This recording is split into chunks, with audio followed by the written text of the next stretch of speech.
बिस्मिल्लाहिर्रहमानिर्रहीम। अस्सलामुअलैकुम। सिरात मुस्तकीम सऊदी न्यूज़ चैनल में आप सबको खुश आमदीद कहा जाता है। सऊदी वज़ारत दाखिला की जानिब से ताज़ा तरीन इतलात शेयर की गई हैं कि वो तमाम गैर मुल्की हों या सऊदी शहरी जो अज़ान के टाइम पर या नमाज के दौरान मौसीकी का इस्तेमाल करेंगे। अक्सर लोग गाड़ियों में म्यूज़िक तेज़ बजाते हुए नमाज और अज़ान के टाइमिंग में इस्तेमाल करते हैं। इनके ख़िलाफ़ 1000 रियाल का जुर्माना किया जाएगा और वो गैर मुल्की अफराद जो कि इसको दोहराएंगे या सऊदी शहरी, उन्हें ये जुर्माने दूसरी बार डबल कर दिए जाएंगे।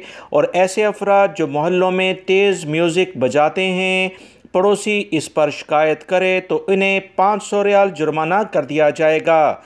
सऊदी वज़ारत दाखिला की जानिब से कहा गया कि तमाम लोग इस्लामी इक़दार जो तालीमात हैं उस पर मुकम्मल अमल करें और ऐसे अफराद जो अपने पड़ोसियों को किसी भी लेवल पर तंग करेंगे, इनके ख़िलाफ़ कार्रवाइयाँ की जाएंगी। वीडियो लाइक करके शेयर भी कीजिएगा।